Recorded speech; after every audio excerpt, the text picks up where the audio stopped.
इस वीडियो में हम आगे अपनी इन बेसिक इनकम टैक्स जो हम पढ़ रहे हैं, बेसिक टू एडवांस की जो सीरीज चल रही है उसको हम आगे कंटिन्यू करेंगे and we will be looking at further topics. So हम अगर एक रिकैप की बात करें तो हमने पढ़ लिया था कि इनकम क्या होती है, टैक्स क्या होता है, direct tax, indirect tax. Income में हमने कुछ चीज़ें पढ़ी थी कि इनकम का कंसेप्ट क्या होता है, इनकम के हेड्स क्या होते हैं, पर्सन कौन होता है, अंडर सेक्शन 231 हमने पढ़ा ये कौन होता है, जो अर्न करता है इनकम को। The person is the entity who earns the income. And अब हम देखने वाले असेसी कौन होता है। अब यहाँ पे अगर हम बात देखें, इसमें ही हम जो पढ़ रहे हैं अंडर सेक्शन 27 के, असेसी कौन होता है, a person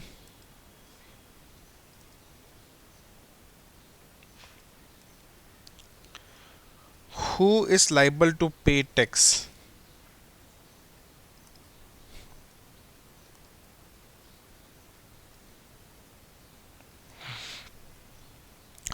if you are earning rupees 3 lakh rupees per annum, आप क्या हो, आप पर्सन हो, because you are earning the income. A person is an entity who earns the income.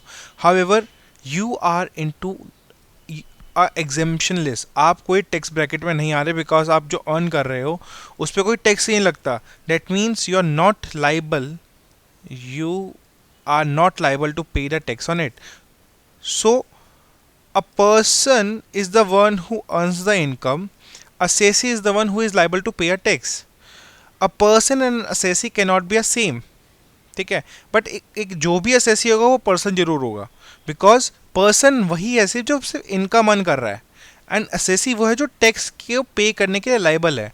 मैं टैक्स को पे करने के लिए लाइबल तब होऊंगा जब मेरी इनकम जो एक्सेम्पशन लिमिट से ज़्यादा होगी। सपोज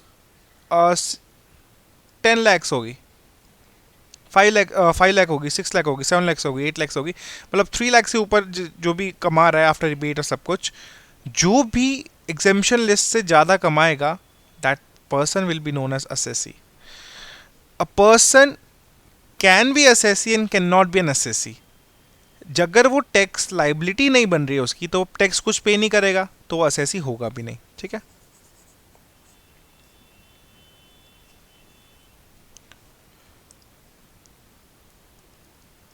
सेकंड असेसी कौन होता है,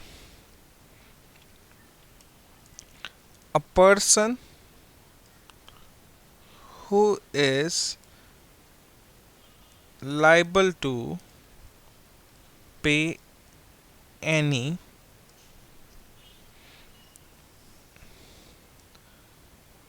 other sum like penalty,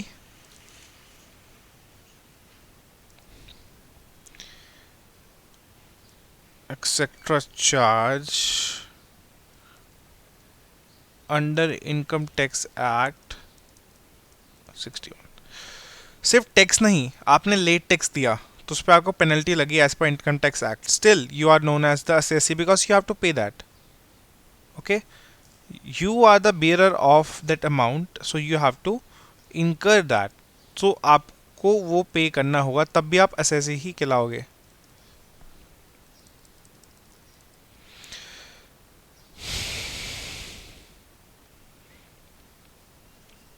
third है a person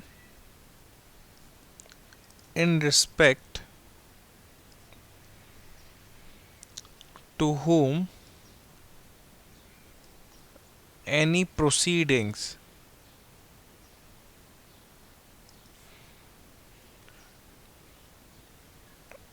has been taken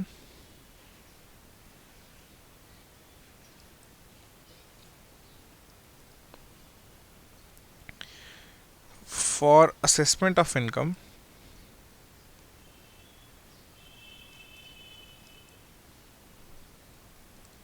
of any other person in respect of which he is assessable।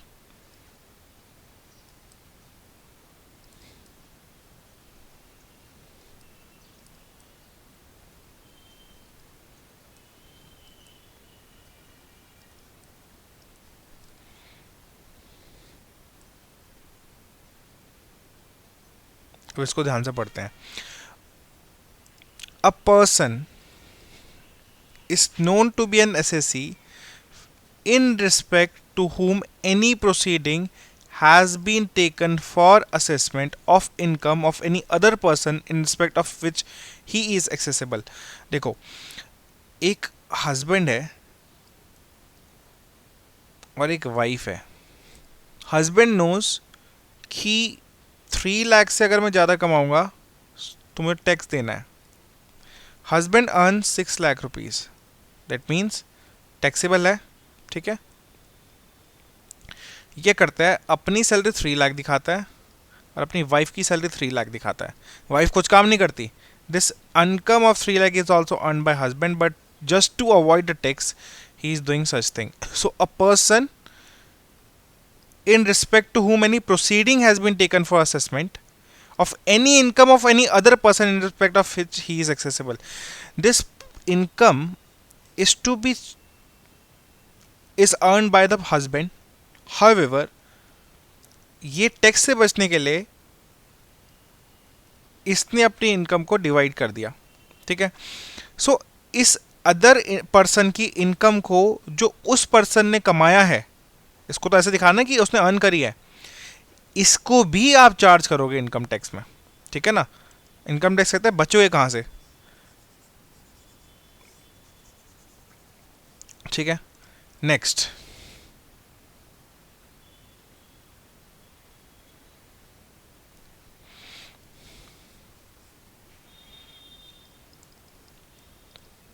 A person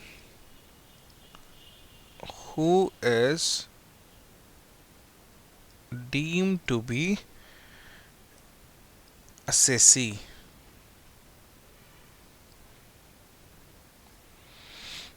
Like, अगर एक पर्सन है वो अर्न नहीं कर रहा but he is deemed to be assessee, then also he will be known or he or she will be known as assessee under section 27. Example, जो legal heir होता है paying the tax in behalf of his principal, still that person will be known as the assessee itself. Fifth, assessee in default. ये होता है tax deductible and source में.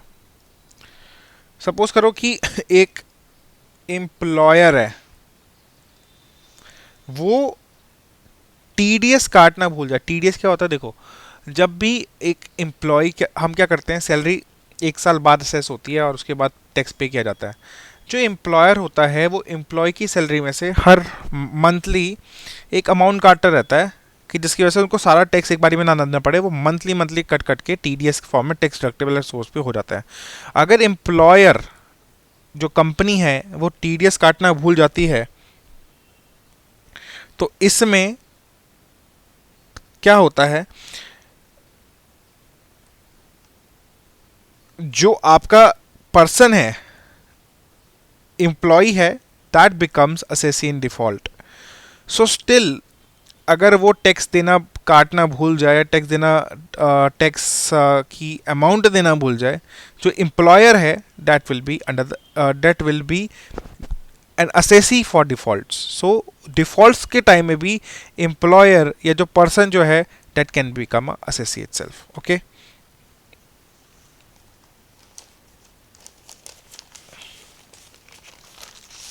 So TDS is just an example. Mostly it is used for this concern only. अब हम पढ़ने वाले हैं, अब हमने ये पढ़ लिया असेसी कौन होता है. Now we will be looking at assessment year. आपको इनकम टैक्स लॉ में 2 चीजें आएगी.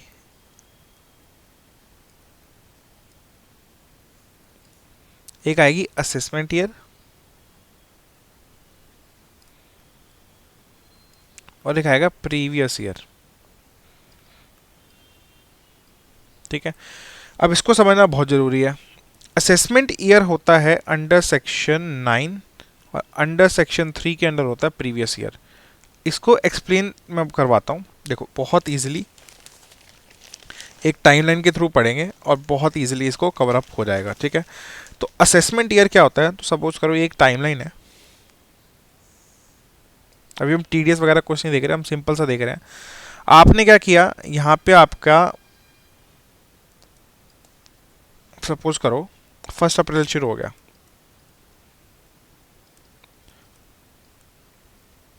ठीक है, और यहाँ पे आपका 31 मार्च ये खत्म होगा, ठीक है ना, और इसका असेसमेंट आएगा, फिर यहाँ से नया मंथ शुरू होगा 1 अप्रैल, और इसका खत्म होगा 31 मार्च 2024, ऐसे ही होता है, ठीक है ना। यस, इसमें हमारे फाइनेंशियल ईयर होते हैं। अब हमारा क्या होता है, आप इस एक फाइनेंशियल ईयर में क्या करते हो, इनकम को करते हो अर्न, ठीक है, इनकम को आप करते हो अर्न।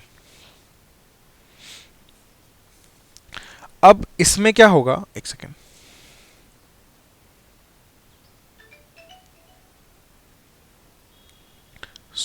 इसमें